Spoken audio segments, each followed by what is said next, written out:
Bonsoir les amis, alors ici Marlène Leblanc pour ce soir le direct Facebook Live, ce qui est derrière la performance. Donc j'espère que vous m'entendez bien, qu'il y a des personnes qui sont à l'écoute. Si c'est le cas, juste me le dire, parce que la technologie, je suis pas très bonne. J'ai mes petits écouteurs, donc pour m'assurer que le son sort bien. J'aimerais ce soir débuter avant d'entamer le sujet, d'expliquer que cette année, merci Benoît. Alors, si tu me dis allô Marlène, c'est sûrement parce que tu m'entends bien, juste me confirmer, je te remercie beaucoup Benoît. Alors, je voulais juste confirmer finalement, 2024, c'est une année vraiment particulière. On vit des beaux baptêmes, on vit des choses qu'on ne vivait pas avant. On touche à une génération qu'on ne touchait pas avant. Puis je sais que ça se passe comme ça dans plusieurs endroits. Mais je remercie le Seigneur parce que nous aussi, on récolte finalement ce que l'on sème après toutes ces années. On voit des familles se convertir, des parents aux enfants, même les grands-parents. Fait que c'est extraordinaire. Et il y a un feu sur cette jeune génération-là, les jeunes adultes, en ce qui nous concerne pour nous, là, dans notre ministère, ils sont en feu et ça nous redonne nous-mêmes le feu. Alors, merci à vous si vous êtes présents et que vous écoutez. Et puis, je vous bénis et c'est extraordinaire. Je vous souhaite une bonne continuité aussi, que le Saint-Esprit vous environne de sa grâce et que vous puissiez vraiment avoir une intimité profonde là, avec Jésus. Donc, on voit des libérations, on voit le baptême du Saint-Esprit, les prix en langue, c'est la joie, on pleure. Fait que c'est beau ce qu'on vit. Et bonsoir Lynn, bonsoir Marie-Claude. Donc, ce soir, on va rentrer dans le vif du sujet qui est les critères de qu'est-ce qui, pas les critères, mais plutôt qu'est-ce qui se passe derrière la performance. Est-ce que toi, tu serais une personne, entre autres, qui ressent souvent la condamnation? Est-ce que tu entends des critiques dans ton esprit, dans ton cœur, de la culpabilité, de la culpabilité envers toi-même, de la difficulté à te pardonner, lorsque tu fais une erreur, tu as de la difficulté à te pardonner dans tout ça, de continuer la marche. Parfois, ça peut être même de la colère qui est refoulée, de la colère envers soi. Des fois, c'est peut-être de la colère qu'on n'est pas capable nécessairement d'identifier. Est-ce que tu peux être une personne qui fait trop de l'introspection, hein, quand on est des chrétiens, qu'on aime Jésus, qu'on veut vraiment s'approcher du Seigneur? Ben, certain que je m'aperçois, puis même des fois moi-même, je peux tomber dans le piège où il y a une introspection un peu trop excessive. Est-ce que j'ai quelque chose, que j'ai ouvert une porte? Est-ce que je peux faire de quoi qui te déplaît, Seigneur? Et tout ça, ça l'amène des mauvais fruits. Finalement, ça nous enlève la paix. Et est-ce que, à travers ce processus-là, est-ce que tu peux te comparer aussi? Je vais donner des exemples tout à l'heure, parce que des fois, on pense, on se dit, OK, non, il me semble que je ne me compare pas trop, mais finalement, oui, c'est vrai, j'ai ça, oui, c'est ça. Donc, puis ça peut arriver dans notre vie que ça nous amène jusqu'au doute, le doute de soi, le doute des capacités que Dieu nous a données, bien sûr le doute envers Dieu, parce que si on doute de nos capacités, nécessairement on doute de ce que Dieu nous a donné, parce que toute source vient de lui. Donc, c'est possible que par ces critères, on est pris dans un piège de performance. Et la performance, c'est un sujet que je me suis longtemps intéressée, que je lis. J'ai un livre à la maison qui n'est plus réédité, malheureusement. On l'a trouvé usagé, hein, c'est que être délivré du piège de la performance. C'est vraiment malsain et on s'en rend pas toujours compte. Et moi, ben, pendant des années, bon, je pense qu'on est un peu tous comme ça. On sort d'une vie où ce qu'on nous a appris beaucoup, la façon de vivre, que ça nous envahit, hein, la performance. Mais gloire à Dieu, je vois des améliorations en moi. Je souhaite que pour vous aussi, vous voyez ces améliorations-là. Mais comme je dis, peut-être que des fois, on a un manque de paix en nous, mais qu'on ne réalise pas que peut-être que c'est parce qu'on a tombé dans la performance. Parce que oui, même chez les chrétiens, nés de nouveau, la performance, malheureusement, elle existe. Donc, peut-être que tu es chrétien né de nouveau, peut-être que tu viens d'accepter le Seigneur, tu es peut-être une personne, ça fait des années que tu es au Seigneur, puis peut-être que tu n'es pas encore au Seigneur, mais ce message-là, par rapport à la performance, ça s'adresse vraiment à tout le monde. Donc, c'est pour ça que je souhaite bienvenue à tous. Nous croyons que la femme elle peut enseigner, puisque ce soir, je donne une exhortation. Je ne sais pas si on peut appeler ça un enseignement, mais une exhortation. Mon époux et moi, on a cette croyance, on croit que tous est bienvenu, hommes, femmes, grecs, juifs, on est tous libres en Jésus. Donc, merci Seigneur, parce que c'est lui qui fait l'appel, c'est lui qui donne les dons. Et je remercie pour ça. Donc, c'est un bout que je n'avais pas donné un Facebook Live, mais mon époux me dit là, c'est à ton tour, je sens que tu dois le faire. Donc, j'ai prié, c'était le sujet qui m'est venu là à l'esprit. Donc, certaines personnes, entre autres, ne débuteront jamais un projet. Parce que ce que j'ai découvert même, c'est que dans la procrastination, c'est remettre au lendemain, il y a une forme de performance qui peut être à l'intérieur de ça. Et certaines personnes ne débuteront jamais un projet parce qu'ils ont trop peur de l'échec. Ils sont trop déçus d'eux-mêmes. Souvent, le résultat aussi, c'est qu'ils mettent la barre trop haute et ils ne se permettent pas nécessairement l'erreur personnelle parce qu'ils veulent tellement pas peut-être pécher ou ils veulent tellement que tout soit parfait, mais ça donne des blocages. La barre est trop haute, frères et sœurs. Donc, qu'est-ce qu'ils font souvent? C'est qu'ils tombent dans la comparaison. Alors, moi, je vous donne de mon témoignage personnel.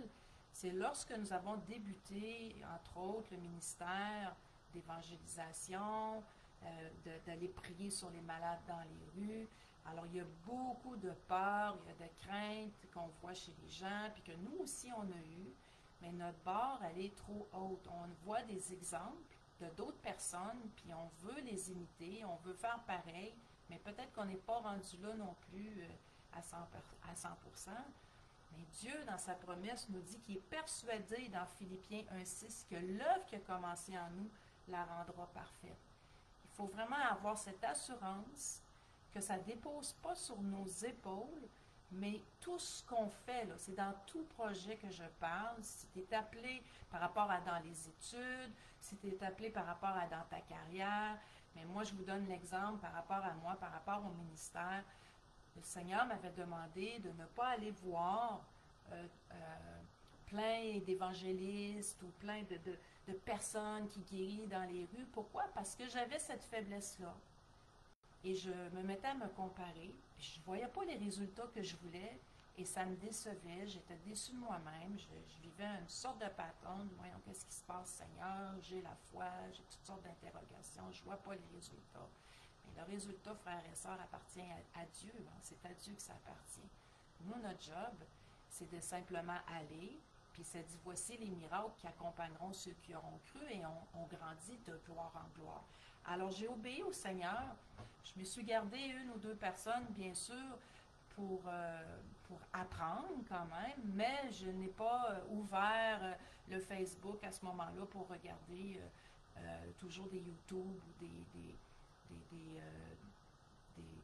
sur Facebook ou sur des réseaux sociaux, comment les gens fonctionnaient. Parce que ce que j'ai réalisé avec le temps, pourquoi que le Seigneur me demandait ça, c'est parce qu'il voulait que je trouve ma propre personnalité. Donc, juste entre mon mari et moi, nous sommes totalement différents. Il vit des choses spirituelles qui sont complètement différentes des miennes et vice-versa.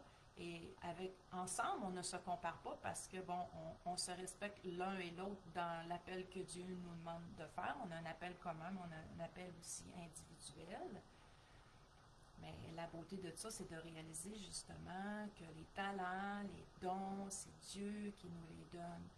Donc, c'est d'aller trouver cette paix-là, que ça vient du Seigneur et non que ça repose juste sur mes épaules. Donc, bien sûr, on a une action à faire, on a une responsabilité à prendre, on a une excellence à chercher parce qu'on porte l'habit de Christ. Mais des fois, la ligne est mince, hein, entre on cherche l'excellence et on tombe dans la performance.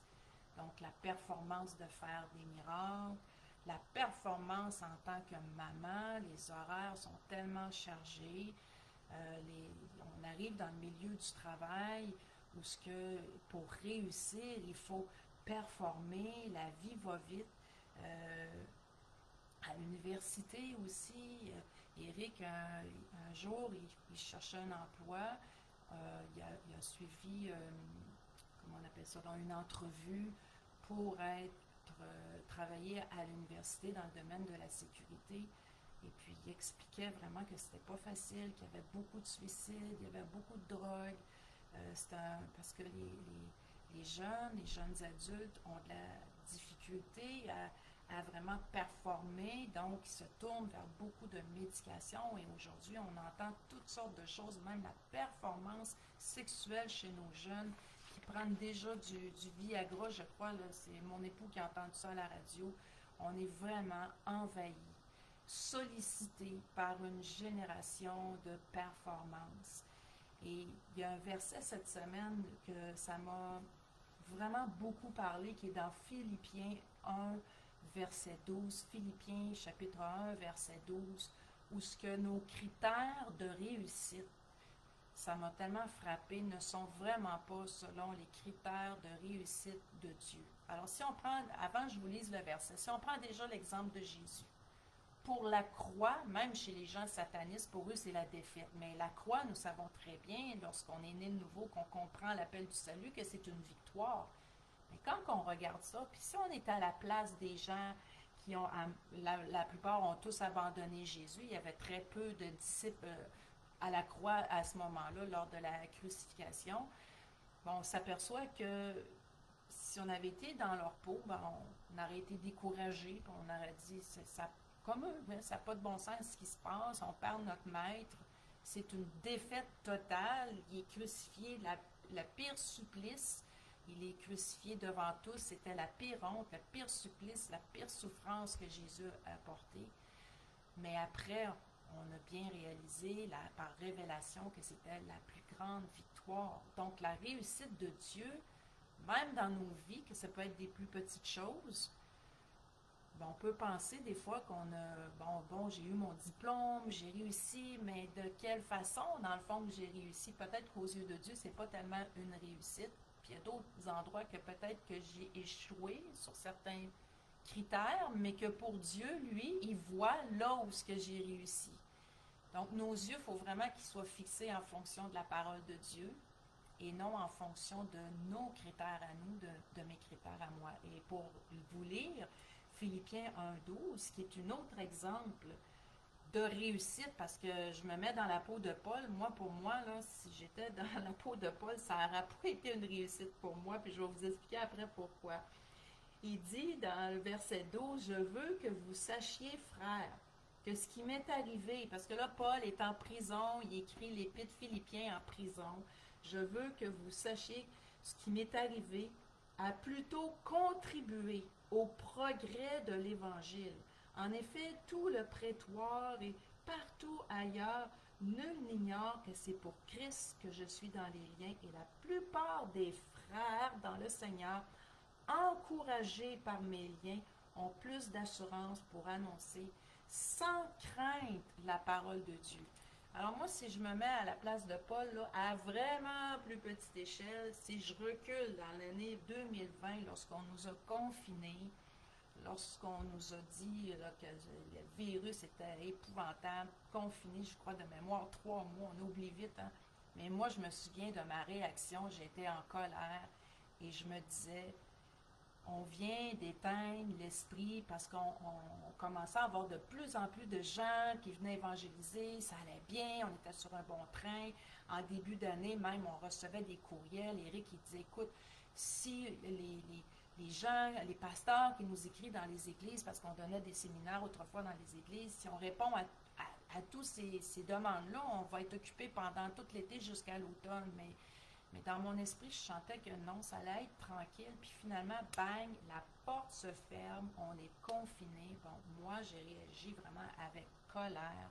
Le diable vient mettre les bâtons dans les roues contre l'évangélisation de façon générale pour venir éteindre l'esprit, venir éteindre le feu. C'était ça mon attitude.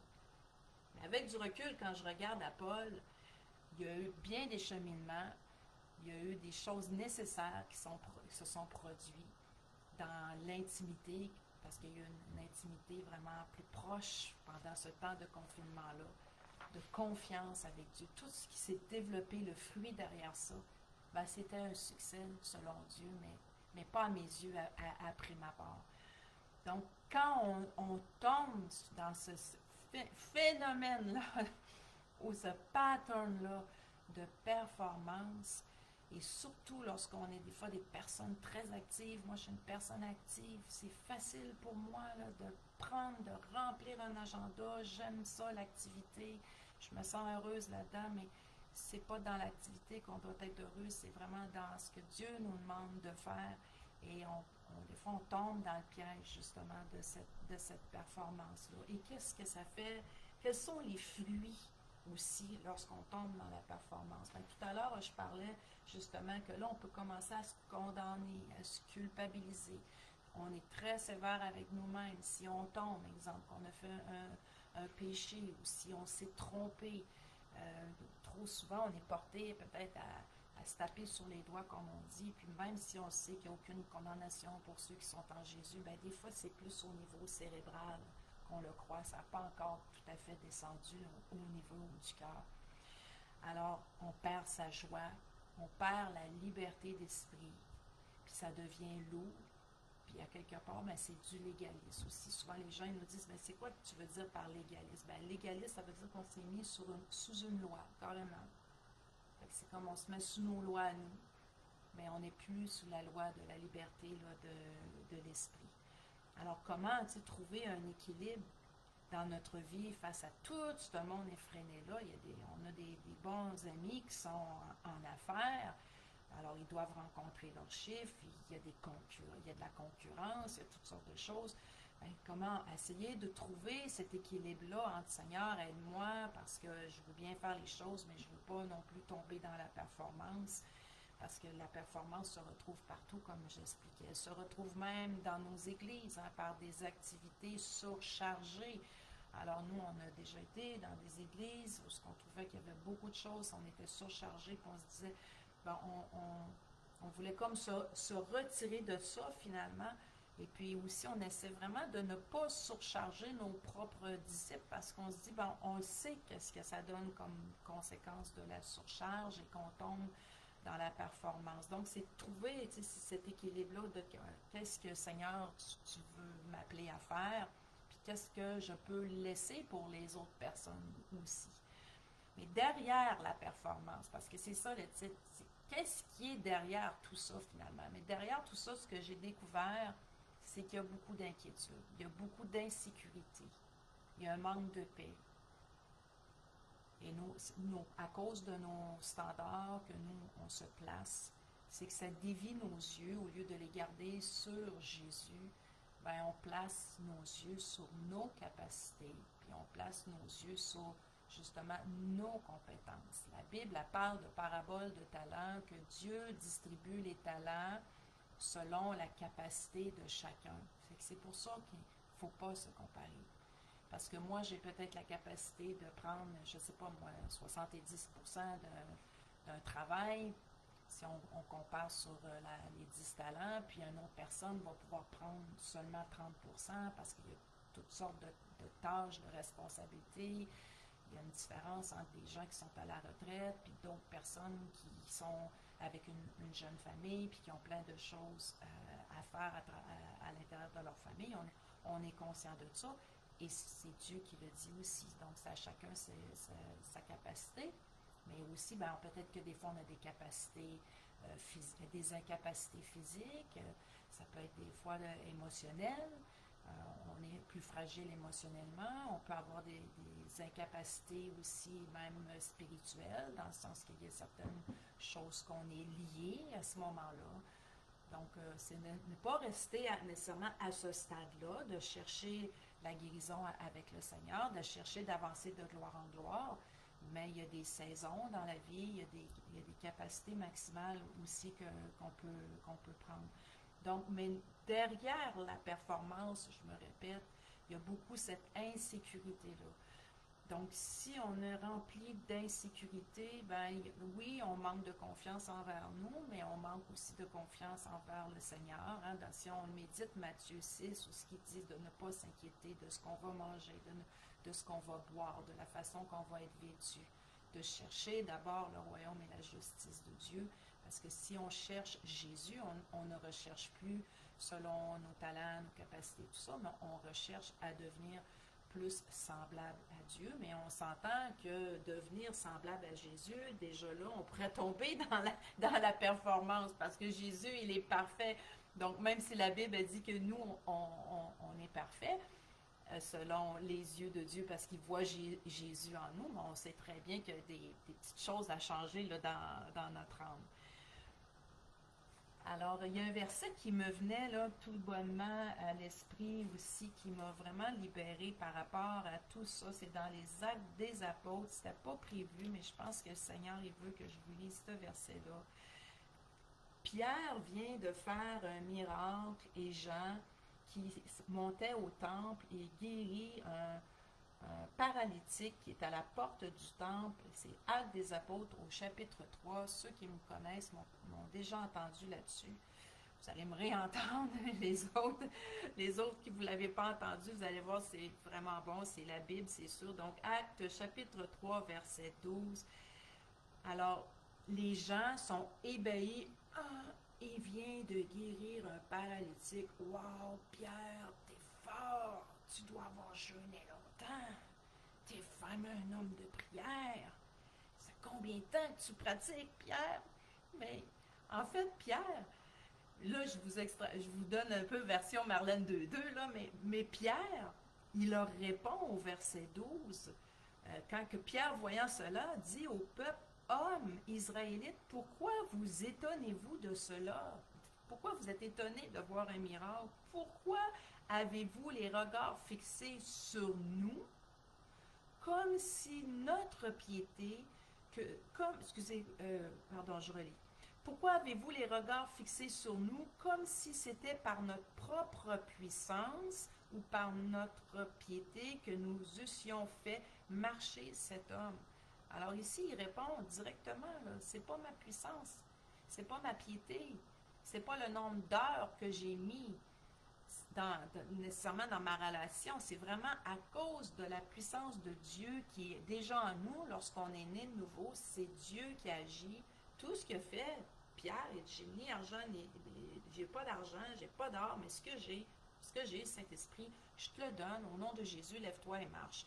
Donc Pierre, il avait la foi, il a gardé les yeux fixés sur Jésus, il n'a jamais gardé les yeux fixés sur lui-même, puis il y a eu le résultat qu'il a eu. Alors ici, on voit que c'est vraiment une belle solution. Parce que vous pouvez me dire, Marlène, bon, c'est beau, on est au courant, là, on est dans la performance de ce monde, on voit qu'on a de la difficulté, même des fois peut-être à faire de la compétition parce qu'on est en affaires. Moi, j'ai pas le choix, il faut que je réussisse tous mes examens. Si je ne réussis pas mes examens, ben, je ne pourrai pas avoir mon diplôme, ma carrière. Déjà, la première règle numéro 1 que je pourrais vous donner comme conseil, si déjà juste ce soir, après avoir entendu par rapport à la performance, que vous priez Dieu, Seigneur, montre-moi si j'ai de la performance. Et lorsque vous avez des flashs, ou lorsque vous avez des situations dans le courant de votre semaine, dans le courant de votre journée, qu'il y a des pop-up, prenez juste conscience.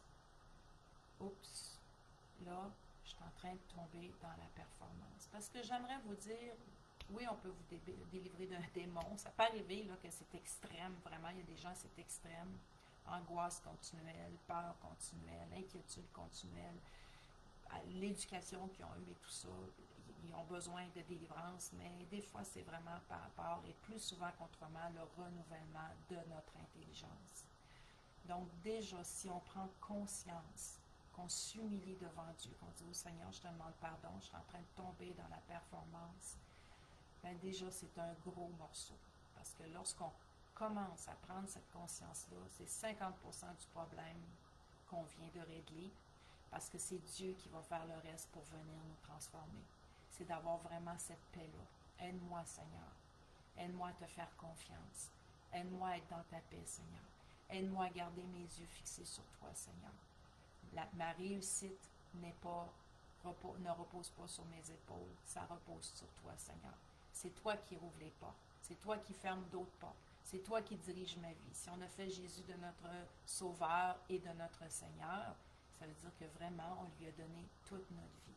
S'il y a certains chemins que Dieu veut qu'on passe, ben on va passer par ces chemins-là si on est obéissant. Puis des fois, c'est des chemins qu'on n'a pas le goût de passer, mais on le fait parce qu'on l'aime.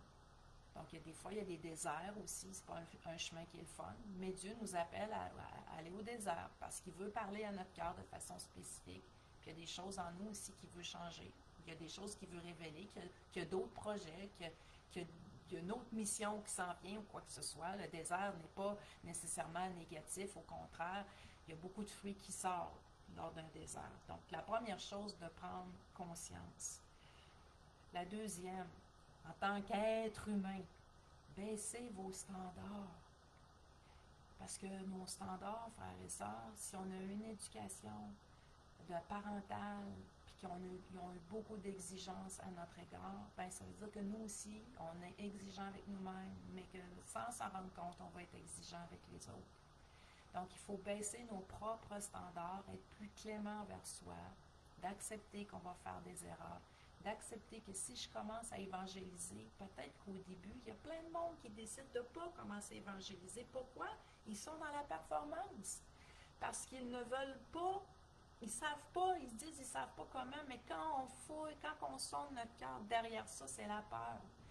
Mais si ton évangélisation aujourd'hui ou demain, c'était juste d'abord d'aller faire un sourire, puis d'aller dire aux gens, bonjour, comment ça va?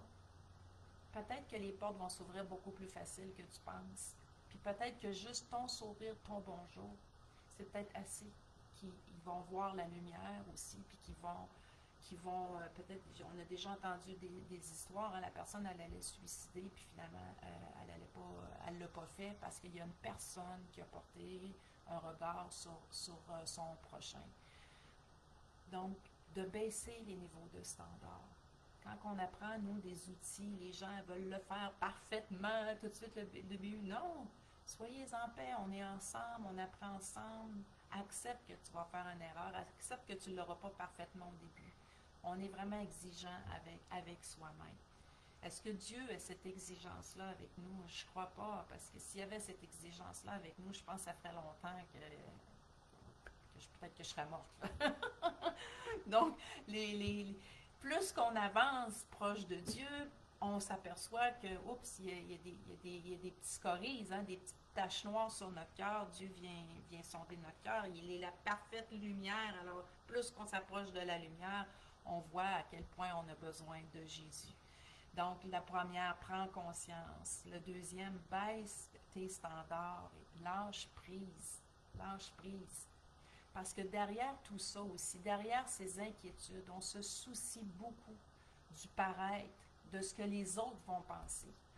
Quand les gens viennent au Seigneur, un autre exemple, ils vont se repentir, là, ils vont vider là, le sac, là, excusez l'expression, de tous leurs péchés qu'ils ont faits. On a une belle ouverture, une belle repentance lorsqu'on est avec les personnes, ça va bien. Il explique vraiment à quel point ils se sentent mal, ça pleure, bon, puis là après, ben, ils sont baptisés, il y a des gros morceaux qui s'enlèvent, sont contents et tout ça, ils commencent la marche chrétienne, puis après une couple de mois, une couple d'années, oups, on commence à mettre des masques, parce qu'on veut bien paraître. Je ne dis pas qu'il faut compter nos choses à tout le monde, mais c'est pour ça qu'on parle souvent de redevabilité, pour enlever nos masques, de voir que, hey, finalement, cette semaine, je suis tombée dans l'orgueil, puis je me suis fâchée après, peu importe au téléphone, par rapport à un mauvais service à la clientèle. Bien, peut-être qu'en me repentant avec mon frère, ma soeur, bien, elle a vécu des choses similaires. quand on vit des repentances, nous, collectives, moi, à chaque fois, ah oui, Seigneur, moi aussi, ah oui, Seigneur, moi aussi, je m'aperçois que on a les mêmes combats. Et ce qui est beau là-dedans dans la repentance collective aussi, c'est justement que ça enlève les masques et ça nous montre. Et on a enlevé ça dans beaucoup d'assemblées.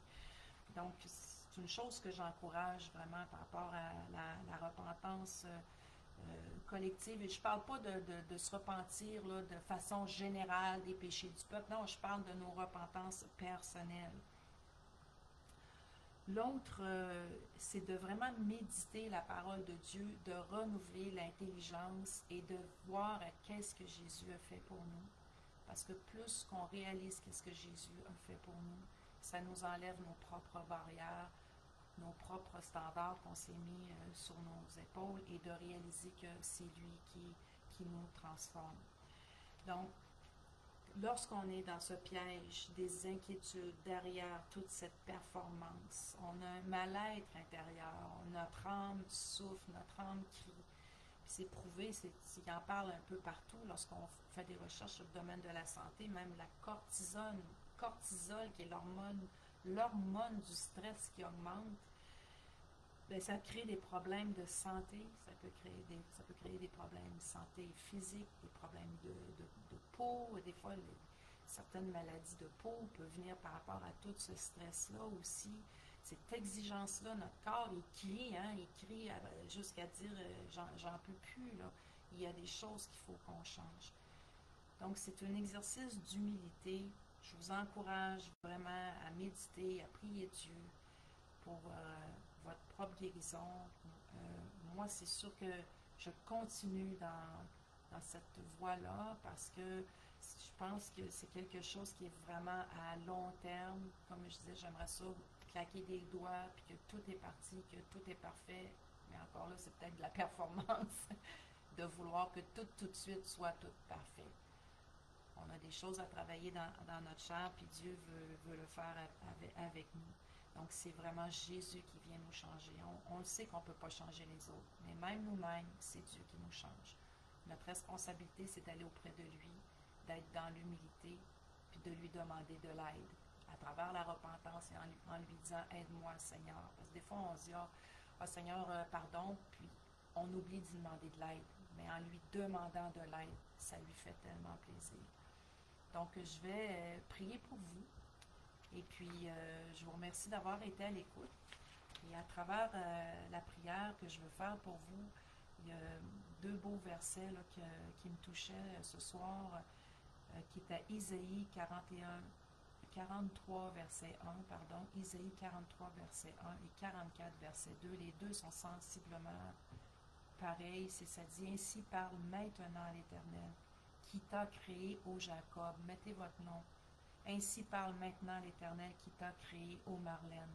Celui qui t'a formé, ô Marlène, ne crains rien, car je te rachète, je t'appelle par ton nom, tu es à moi. » Et au verset 42, ça dit « Ne crains rien, ma servante, celle que j'ai choisie. » Il y a tellement d'endroits que le Seigneur nous montre dans sa parole qu'il nous a choisis. C'est lui qui nous a aimés le premier. Il y a des beaux projets pour nous. Et je prie pour vous maintenant, pour que vous puissiez avoir cette liberté et la guérison dans votre corps. Donc, merci Seigneur. Merci pour ta parole. Merci pour la liberté de l'esprit. Merci qu'on avance de gloire en gloire. Je prie pour mes frères et mes sœurs.